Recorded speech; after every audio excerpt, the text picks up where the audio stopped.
Salam, selamat malam Bapak Ibu Saudara yang terkasih dalam Tuhan Yesus Kristus. Hari ini kita akan mengadakan persekutuan doa.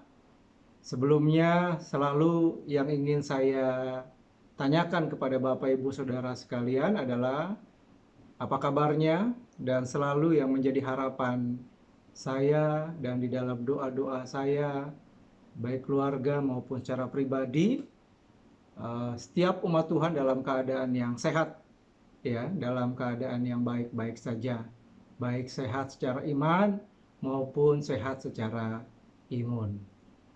Bapak Ibu Saudara yang terkasih dalam Tuhan Yesus Kristus, sebelum kita mendengarkan renungan firman Tuhan, dan juga nanti kita akan menaikkan beberapa pokok doa syafaat yang akan kita doakan secara bersama-sama, Bapak Ibu Saudara sekalian berdoa di rumah dan saya berdoa di tempat ini untuk setiap pokok-pokok doa syafaat yang akan kita naikkan. Tetapi sebelumnya kita akan menaikkan satu pujian yang indah, Ku Mau Sepertimu Yesus.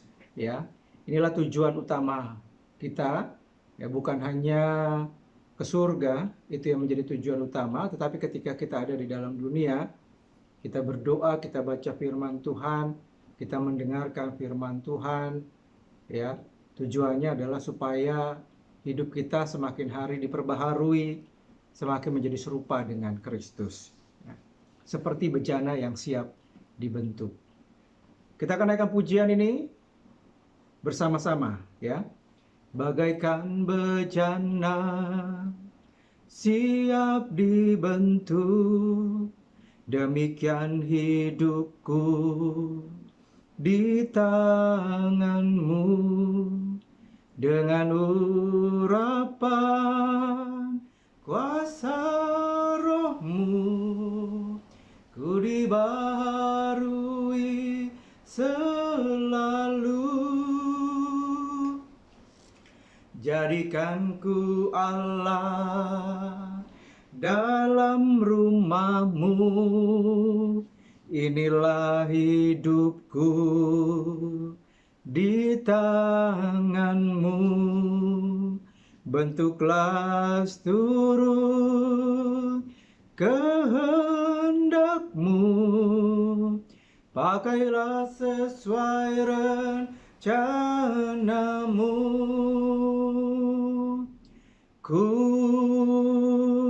mau sepertimu Yesus,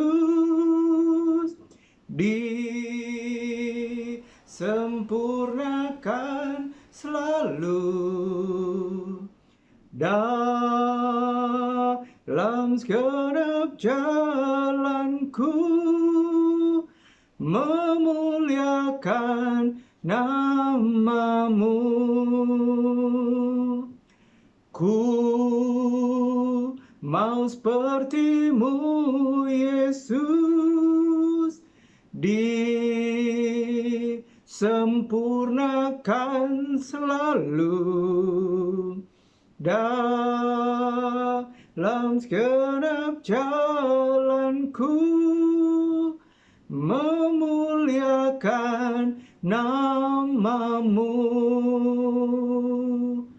memuliakan namamu. Mari kita berdoa, Bapak Ibu, Saudara-saudari yang terkasih dalam Tuhan Yesus. Terima kasih Tuhan, sebentar kami akan merenungkan kebenaran firman-Mu. Berkati setiap umat-Mu yang akan mendengar maupun hamba-Mu yang akan menyampaikan kebenaran firman-Mu. Di dalam nama Tuhan Yesus kami siapkan hati kami. Amin. Bapak Ibu Saudara yang terkasih dalam Tuhan Yesus Kristus, kebenaran firman Tuhan pada malam hari ini diambil di dalam Lukas pasal yang ke-18 ayat yang ke-9 sampai dengan yang ke-14. Saya akan bacakan untuk Bapak Ibu Saudara sekalian perumpamaan tentang orang Farisi dan pemungut cukai. Dan kepada beberapa orang yang menganggap dirinya benar dan memandang rendah semua orang lain, Yesus mengatakan perumpamaan ini. Ada dua orang pergi ke bait Allah untuk berdoa. Yang seorang adalah Farisi dan yang lain pemungut cukai. Orang Farisi itu berdiri dan berdoa dalam hatinya begini. Ya Allah, aku mengucap syukur kepadamu, karena aku tidak sama seperti semua orang lain. Bukan perampok, bukan orang lalim, bukan pezina, dan bukan juga seperti pemungut cukai ini. Aku berpuasa 2 kali seminggu. Aku memberikan 1/10 dari segala penghasilanku. Tetapi pemungut cukai itu berdiri jauh-jauh, bahkan ia tidak berani menengadah ke langit, melainkan ia memukul diri dan berkata, Ya Allah, kasihanilah aku orang berdosa ini. Aku berkata kepadamu, orang ini pulang ke rumahnya sebagai orang yang dibenarkan Allah, dan orang lain itu tidak. Sebab barang siapa meninggikan diri, ia akan direndahkan, dan barang siapa merendahkan diri, ia akan ditinggikan. Ya. Sedemikian jauh pembacaan kebenaran firman Tuhan. Yang berbahagia adalah setiap kita yang membaca, merenungkan kebenaran firman Tuhan, mendengar firman Tuhan, dan yang paling berbahagia adalah setiap kita yang menjadi pelaku-pelaku kebenaran firman Tuhan. Bapak Ibu Saudara yang terkasih dalam Tuhan Yesus Kristus, tema renungan kita pada malam hari ini adalah sombong rohani. Ya, sekali lagi, sombong rohani. Apa saja yang bisa membuat seorang itu menjadi sombong? Saya lihat dalam sebuah artikel Kompasiana, ya, ada 3 faktor yang membuat seseorang itu menjadi sombong. Ya. Faktor yang pertama itu adalah harta, kekayaan, ya. Kemudian tahta atau kedudukan, seperti itu. Kemudian penampilan fisik, merasa lebih rupawan, merasa lebih ganteng, merasa lebih cantik dibandingkan dengan orang lain. Saudara, ini yang menjadi faktor utama yang dijelaskan dalam artikel itu, ya. Harta, oh saya jauh lebih kaya dibandingkan dengan orang itu, ya. Atau saya jauh lebih kaya dibandingkan dengan tetangga saya. Tetangga saya cuma punya 1 mobil, mereknya pun cuma merek biasa-biasa saja. Tapi saya punya 3 mobil, mereknya adalah merek yang terkenal. Dan harga mobil yang saya miliki ketiga-tiganya itu mahal. Tata. Di kantor saya sebagai seorang presidir, komisaris utama dan sebagainya. Orang itu hanya sekedar karyawan biasa. Saudara, dalam artikel itu dijelaskan bahwa harta, kekayaan, tahta, kedudukan, dan juga penampilan fisik itu menjadi faktor utama yang membuat seseorang itu menjadi sombong. Kemudian faktor yang kedua itu apa? Dijelaskan dalam artikel itu adalah kepintaran. Ya. Merasa lebih pintar dibandingkan dengan orang lain. Merasa dirinya lebih berkompeten dibandingkan dengan orang lain. Merasa dirinya lebih memiliki wawasan yang luas dibandingkan dengan orang lain. Ini yang menjadi faktor yang kedua yang membuat seseorang itu menjadi sombong.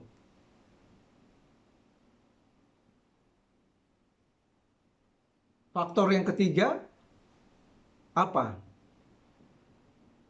Dijelaskan dalam artikel itu, saudara, saya kaget juga. Karena faktor yang ketiga itu justru berkaitan tentang kebaikan. Kebaikan itu bisa membuat orang juga menjadi sombong. Menganggap diri lebih punya belas kasihan dibandingkan dengan orang lain. Menganggap diri lebih bermoral dibandingkan dengan orang lain. Menganggap diri lebih pemurah. Suka membantu orang lain. Menganggap diri lebih tulus ketika melakukan kebaikan kepada orang lain. Dan sebagainya. Saudara. Nah, dalam kesimpulannya, dalam artikel tersebut dikatakan, yang menarik adalah semakin tinggi tingkat kesombongan, ya, semakin tinggi tingkat kesombongan, semakin sulit pula kita mendeteksinya. Ya. Luar biasa, Bapak Ibu, Saudara, Saudari yang terkasih dalam Tuhan Yesus. Apalagi kalau berkaitan dengan faktor yang ketiga, berkaitan dengan kebaikan. Ya. Sulit membedakan apakah dirinya sedang sombong atau tidak. Kalau berkaitan dengan faktor kebaikan ini, Saudara. Ya. Saya menyumbangkan 50% dari harta yang saya miliki untuk kemanusiaan, Saudara. Ini baik. Tapi kemudian harus diumumkan di berbagai macam media. Harus masuk ke dalam TV, Saudara, bahwa dirinya sudah menyumbangkan 50% dari seluruh aset kekayaannya atau harta kekayaan yang dimiliki untuk kemanusiaan, Saudara. Jatuhnya jadi sombong. Ya. Atau mungkin dirinya berkata, kalau saya nggak tolong dirinya, kalau saya nggak tolong orang itu, saya nggak tahu bagaimana nasibnya. Ya. Sulit kita mendeteksi apakah ini sombong atau tulus. Ya. Bapak Ibu Saudara yang terkasih dalam Tuhan Yesus, ternyata dari 3 faktor itu, Alkitab menyebutkan ada satu faktor lagi yang menjadikan manusia itu sombong. Nah, kesombongan yang dijelaskan Alkitab, faktor kesombongan yang lain yang dijelaskan Alkitab ini justru sangat berbahaya. Ya. Kenapa? Karena sangat mempengaruhi penilaian Allah terhadap orang itu. Ya. Kalau ayat yang ke-14 di situ dikatakan, ya. Kesombongan apa? Saya jelaskan dulu kesombongan apa yang dimaksud kesombongan rohani, Saudara. Ya, dan ini sangat berbahaya karena mempengaruhi penilaian Tuhan terhadap dirinya. Ya, ayat yang ke-14 dikatakan, "Aku berkata kepadamu, orang ini pulang ke rumahnya sebagai orang yang dibenarkan Allah." Ya. Orang ini yang dimaksud orang ini yang dibenarkan Allah adalah pemungut cukai, ya. Karena ketika dia berdoa, dikatakan ayat yang ke-13, tetapi pemungut cukai itu berdiri jauh-jauh, bahkan ia tidak berani menengadah ke langit, melainkan ia memukul diri dan berkata, "Ya Allah, kasihanilah aku orang berdosa." Ini, ketika dia berdoa menghadap Tuhan, Saudara, dia nggak berani menengadah ke langit. Dan kemudian dia berkata, "Tuhan kasihani aku ini adalah orang yang berdosa." Penilaian Tuhan terhadap pemungut cukai ini dikatakan orang ini adalah orang yang dibenarkan Allah. Tetapi kepada orang yang lain dikatakan, orang yang lain itu adalah orang Farisi. Ya, yang nanti saya jelaskan. Begitu sombongnya ketika dia berdoa. Penilaian Allah terhadap dirinya, Saudara, di dalam ayat yang ke-14 dikatakan, justru tidak dibenarkan Allah. Justru ketika dia meninggikan diri kepada Allah, dia direndahkan. Saudara, apa yang bisa kita sombongkan di hadapan Tuhan? Ya. Apa yang bisa kita banggakan di hadapan Tuhan? Saudara. Justru ketika orang Farisi itu berdoa dengan kesombongannya, dengan meninggikan diri di hadapan Allah, Saudara, justru dikatakan penilaian Allah terhadap dirinya direndahkan. Bapak, Ibu, Saudara yang terkasih dalam Tuhan Yesus Kristus. Kita kembali ke teks ini, ya. Ini merupakan perumpamaan. Tapi perumpamaan ini ditujukan oleh Tuhan Yesus, tidak kepada semua orang. Ya. Hanya ke beberapa orang, khususnya adalah orang yang sombong rohani. Karena di situ dikatakan ayat yang ke-9, dan kepada beberapa orang yang menganggap dirinya benar dan memandang rendah semua orang lain, Yesus mengatakan perumpamaan ini. Itu artinya perumpamaan ini dikatakan Tuhan Yesus, disampaikan Tuhan Yesus tidak kepada semua orang lain, saudara. Hanya beberapa orang dikatakan di situ, kepada beberapa orang, ya. Beberapa orang yang dimaksud adalah orang-orang yang sombong, orang-orang yang menganggap dirinya benar, dan orang-orang yang memandang rendah orang lain.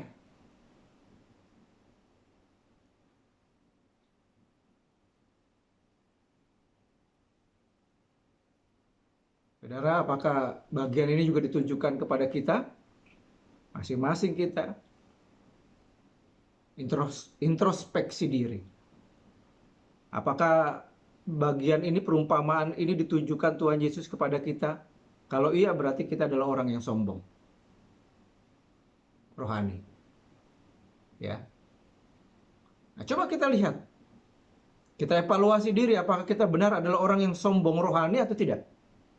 Ya. Apa ciri-cirinya? Orang yang sombong rohani. Dikatakan adalah yang pertama, ada 3 ciri-ciri orang yang sombong rohani, ya. Yang pertama adalah merasa paling benar.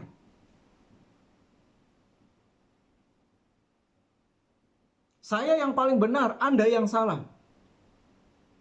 Pendapat saya adalah pendapat yang paling bagus. Pendapat saya adalah pendapat yang paling benar, dan pendapat saya harus menjadi sebuah keputusan dan harus dijalankan.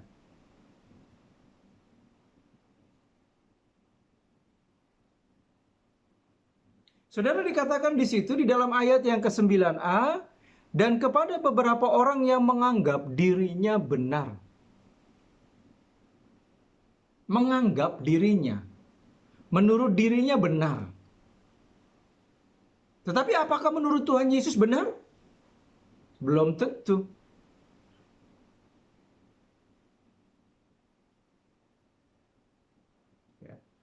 Bapak, Ibu, Saudara yang terkasih dalam Tuhan Yesus Kristus, kalau poin yang pertama ini merasa paling benar, saya jadi ingat, tetapi dalam konteks guyonan, ya, atau bercanda.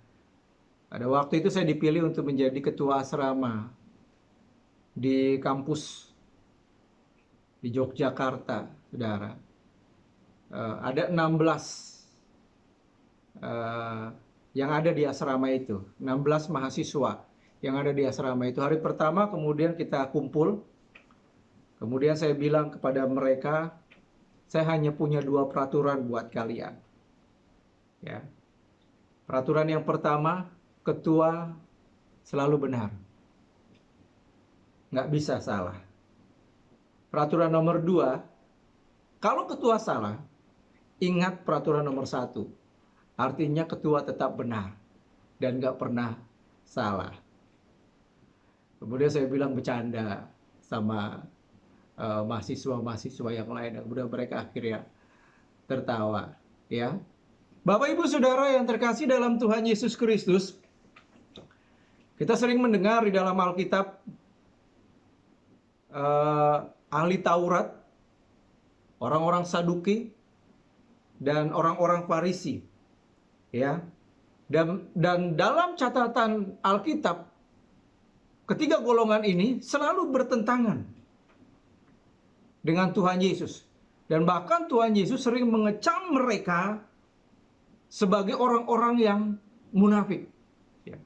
Tuhan Yesus keras kepada ahli-ahli Taurat. Tuhan Yesus begitu tegas dan keras kepada orang-orang Saduki. Tuhan Yesus begitu keras dan tegas kepada orang-orang Farisi. Bahkan Tuhan Yesus berani ketika tidak ada satu orang pun yang berani kepada mereka. Tapi Tuhan Yesus berani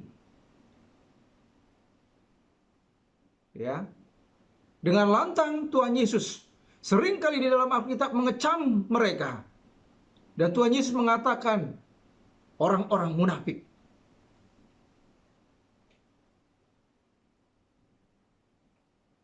Saudara, ketiga golongan tadi, mereka adalah guru, mereka adalah imam, mereka adalah pengajar agama. Saudara, dan saya percaya inilah yang menjadikan dasar. Ya. Kalau kemudian firman Tuhan, kalau kemudian Alkitab ini hanya dijadikan sebagai knowledge yang hanya memenuhi pikiran kita, tetapi tidak memenuhi hati kita, hanya menjadi pengetahuan di dalam hidup kita, tidak menerapkan dalam kehidupan kita, hal itu membuat seseorang akan merasa dirinya paling benar. Saya hafal Alkitab. Saya tahu jalan cerita Alkitab dari Kejadian sampai Wahyu. Saya hafal hukum Taurat. Saya hafal pengakuan iman rasuli dan sebagainya. Saudara, kalau itu hanya sekedar menjadi knowledge dan pengetahuan, itu akan membuat seseorang menganggap dirinya paling benar. Dan itulah yang terjadi dalam bagian ini. Ya. Tuhan Yesus mengatakan kepada orang Farisi, "Hai orang Farisi, engkau menganggap dirimu adalah orang yang paling benar."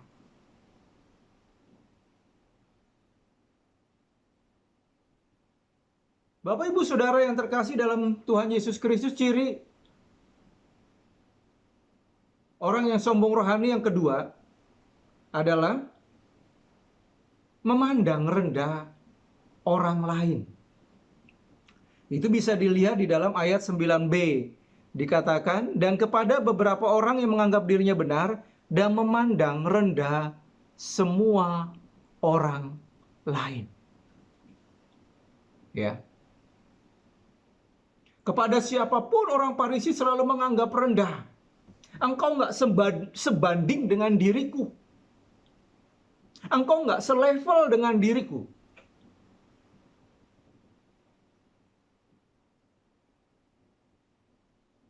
Apalagi kalau berkaitan tentang agama.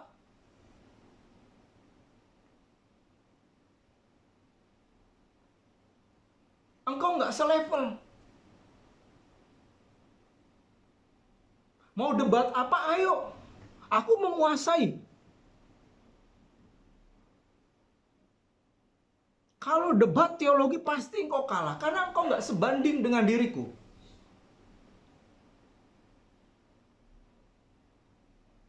Bapak Ibu Saudara yang terkasih dalam Tuhan Yesus, bahkan dikatakan di dalam ayat yang ke-11,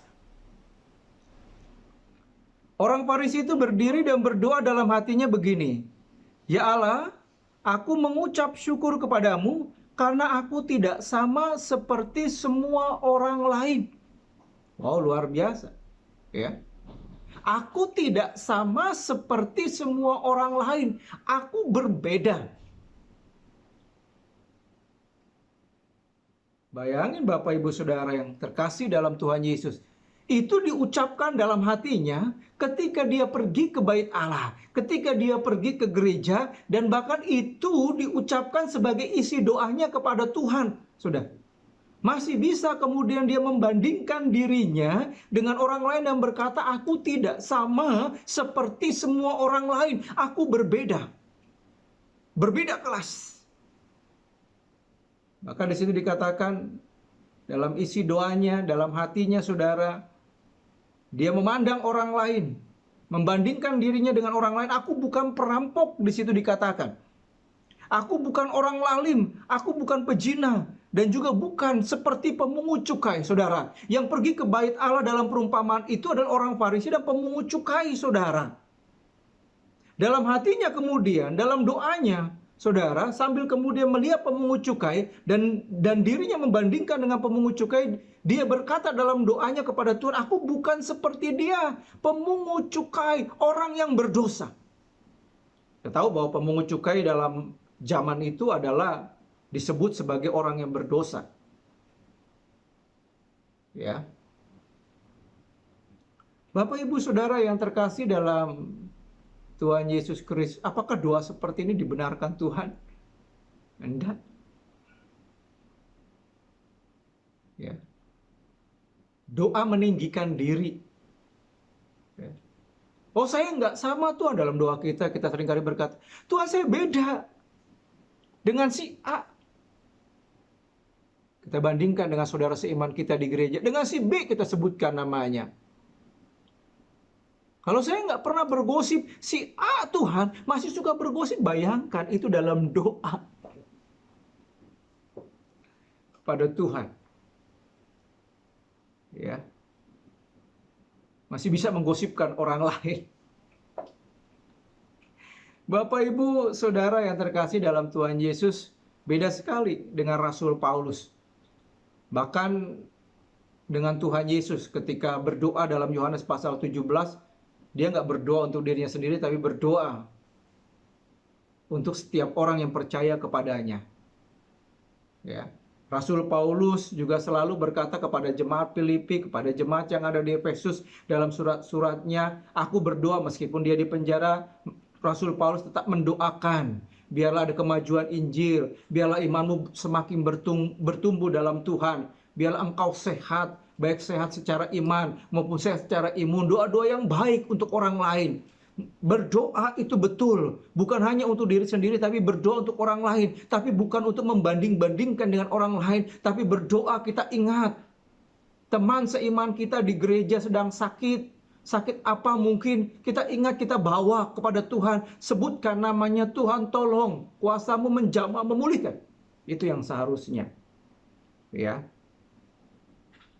Yang ketiga, Bapak Ibu Saudara yang terkasih dalam Tuhan Yesus, apa ciri orang yang sombong rohani? Yang pertama, merasa paling benar. Yang kedua, memandang rendah orang lain. Yang ketiga adalah menilai diri paling rohani.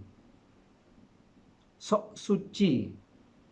Ya, ayat yang ke-12 dikatakan dalam doanya laporan kerohaniannya kepada Tuhan.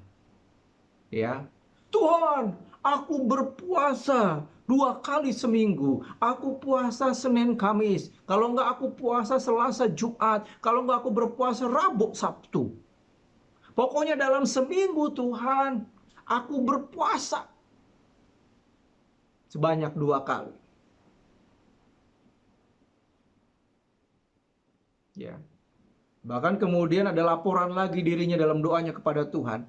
Aku memberikan 1/10 dari segala penghasilanku. Saudara, hal-hal seperti ini mungkin kita nggak perlu laporkan kepada Tuhan. Tuhan tahu apa yang kita lakukan. Ya. Tuhan tahu. Bapak, Ibu, Saudara yang terkasih dalam Tuhan Yesus Kristus, aku memberikan 1/10. Bandingkan lagi dengan pemungut cukai. Jangankan dia memberikan persepuluhan Tuhan, bahkan dia merampok uang rakyat.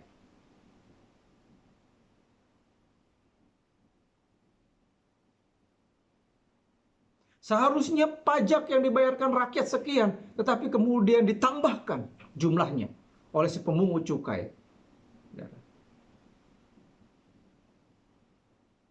Jangankan dia membayar persepuluhan, tapi justru dia menyengsarakan. Bapak, Ibu, Saudara yang terkasih dalam Tuhan Yesus Kristus,